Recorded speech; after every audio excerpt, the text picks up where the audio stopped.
తెలుసుకుంటే అది మంచిదా చెడ్డదా చేయాలా చేయొద్దా అని ఎవరి చేతిలో ఉంటది? ఎవరి చేతిలో? నా చేతి. మనందరం మనుషులమే, కానీ డబ్బు ఎవరు పని చేస్తే వాళ్ళకి పైసా, అంతేనా కాదా? ఎవరు ఫ్యామిలీ వాళ్ళది, ఎవరు బాధ్యతలు వాళ్ళవి, ఎవరు కష్టాలు వాళ్ళవి, ఎవరు కన్నీళ్ళు వాళ్ళవి, ఎవరి వాళ్ళే. అక్కకి ప్యాషన్ ఉంది కాబట్టి గవర్నమెంట్ కొట్టింది, చెల్లెకి ప్యాషన్ ఉంది గవర్నమెంటే కొట్టాలని, కానీ దేవుడు ఈ రూట్లోకి తీసుకొచ్చింది నన్ను. సో మీరు కూడా ఎక్కడెక్కడనో ప్రతి మనిషి ఉరుకులు పరుగులు తీసేది ప్రపంచం మీద డబ్బు కోసమే. సో డబ్బు ఎక్కడుంది, ఎట్లా సంపాదించాలి, షార్ట్ పీరియడ్ లో సంపాదించాలా, లాంగ్ పీరియడ్ లో సంపాదించాలా, జీవితాంతం సంపాదించాలా అనేది ఒకసారి ఆలోచన చేయాలి, అవునా కదా? సో ఇక్కడ నేను కూడా ఒక మీటింగ్ కి బలవంతంగా వచ్చిన, ఇష్టపూర్వకంగా ఏం రాలేదు, బలవంతంగా వచ్చి మీలాగా ఇట్లా కూర్చొని ఇంట్రెస్ట్ లేకుండా ఏదో చెప్తున్నారు కదా అని చెప్పి వినడం జరిగింది నేను. సో వాళ్ళ డబ్బు వాళ్ళే కొట్టుకుంటారులే అన్నట్టుగా కొంచెం వినడం జరిగింది. ఆ విన్న దాంట్లో నాకేం అర్థమైందంటే వెస్టేజ్ వల్ల మనకి ఉపయోగం ఉంది కానీ మనమైతే 1% కూడా లాస్ అయ్యేది లేదు అని అర్థమైంది నాకు ఫస్ట్ మీటింగ్ లో. సో అక్కడ నేను చిన్నగా ఒక మెంబర్షిప్ తీసుకొని కొన్ని ప్రొడక్ట్స్ వాడుకున్నా. ప్రొడక్ట్ కొంటే కొంచెం కమిషన్ వచ్చింది, ఒక 100-200 కొన్నదాన్ని బట్టి. 1000 ఏం కొనలే, ఒక 100లలోనే కొనుక్కున్నాను నేను. లక్షలు కూడా కొనలే, 10,000-20,000 కూడా కొనలేదు. కొన్న ఒక 2-3 వేలలో కొంచెం కమిషన్ వచ్చింది. ప్రొడక్ట్ వాడుకోవడం వల్ల నాకు ఇంట్లో చాలా బాగున్నాయి అనమాట. గ్యాస్ట్రిక్ సమస్య కానీ, డైజెషన్ కానీ మంచి రిజల్ట్స్ ఉన్నాయి. సో ప్రొడక్ట్ బాగుంది అన్నప్పుడు మళ్ళీ మనం షాప్కి వెళ్ళొచ్చా వెళ్ళొద్దాం? ఇదివరకు ఏమో వాళ్ళు బతిలాడితే వెళ్ళేది, రెండమ్మ అంటే వెళ్ళేది అనమాట. సో దాని రుచి చూసిన తర్వాత నాకు మంచిగా అనిపించింది, 4 రూపాయలు వస్తున్నాయి.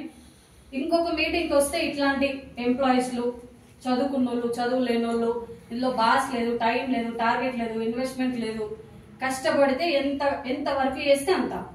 రోజు స్కూల్కి వెళ్ళి టీచర్ చెప్పింది నేర్చుకుంటే చదువు వస్తుంది. సార్ నో, రోజు బాస్ దగ్గర వెళ్ళి పని చేస్తే కొంచెం ఆయనకి నచ్చినట్టు చేస్తే 4 రూపాయలు ఎక్కువ ఇస్తాడు. సార్ నో, ఇక్కడ కూడా ఒక సిస్టమ్ ఉంది, అసోసియేషన్ ఉంది. సో చాలా మంది సక్సెస్ అవుతున్నారు, ఎవరి కెపాసిటీ ఎవరి శక్తిని బట్టి వాళ్ళు తీసుకుంటున్నారు. నా శక్తి ఎంత అంటే 5,000 వస్తే చాలు. స్టూడెంట్ నేను, చదువుకున్న చిన్న నా ఖర్చుల మటుకు వస్తే చాలు అని ఒక చిన్న ఆశతోని చేయాలన్న ఆలోచన ఉంది, కానీ ఎవరికి చెప్పాలా అర్థమైతలేదు. ఎందుకంటే ఫ్యామిలీ నుంచి సపోర్ట్ లేదు. సరే మనకి మంచిగా ఉంది కదరా, దీన్ని నలుగురికి పంచుదామని చెప్పి మమ్మీ ప్రోత్సహిస్తలేదు, డాడీ ప్రోత్సహిస్తలేరు.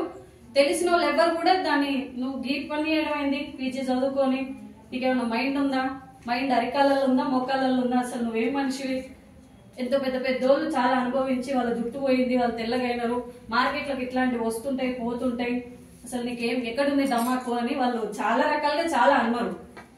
నేనేం ఆలోచించిన అంటే వెస్టేజ్ లో నేను 1 రూపాయి కూడా కట్టిస్తారు ఎవరైనా? అనవసరమైన వస్తువులు కూడా నాకు ఇప్పిస్తలేరు. నాకు నచ్చిన ప్రొడక్ట్ సబ్బు, పేస్ట్ ఏడైనా కొనాలి, ఏ షాప్ లో అయినా కొనాలి. అక్కడ కొనుక్కోవడం వల్ల ఏంటి అంటే మహేష్ బాబు డెవలప్ అవుతున్నావు. నువ్వు అన్న అనకపోయినా వాస్తవంగా ఆయనే తీసుకుంటుండు డబ్బు. అడ్వర్టైజ్మెంట్ ఇస్తుండు, కోట్లు పోతున్నాయి, కోట్లు జనాలు అందరూ వాడుతూ పోతుంది. ఇక్కడ నేను వాడుకుంటే నాకు ఉంది కమిషను, నా చుట్టూ ఉన్న వాళ్ళందరికీ ఉంది కదా. మంచిని 10 మందికి పంచడంలో తప్పు లేదు, కాకపోతే జనాలు దీన్ని బిలీవ్ చేయరు అని చెప్పి నేను నిలబడ్డా. ఎవరికి చెప్పాలో నాకు తెలియదు కానీ నిలబడ్డా.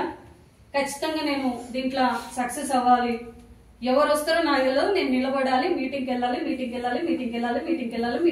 ఒక పిచ్చి అంతే. ఇక పొద్దున్న లేస్తే స్కూల్కి ఎట్లా పోతాము, పొద్దున్న లేస్తే జాబ్కి ఎట్లా పోతాము, పొద్దున్న లేస్తే మన ఫ్యామిలీ కోసం బతుకు తెరువు కోసం బయటకి ఎట్లా పోతామా పోమా? ఎవరు మన వెంటబడి పో అని అన్నారు. మన పరిస్థితులే మనల్ని నడిపిస్తాయి. ఎసార్నో అట్లా నాకు ఒక పిచ్చి, మా నాన్నకి సపోర్ట్ ఉండాలి, మా నాన్నకి నేను ఎట్లయినా కొంచెం తోడవ్వాలి, కొంతమందికి నేను స్ఫూర్తిగా ఉండాలి, ఇందులో మంచి ఉంది కానీ చెడు లేదు అని చెప్పి అట్లా నేను నిలబడి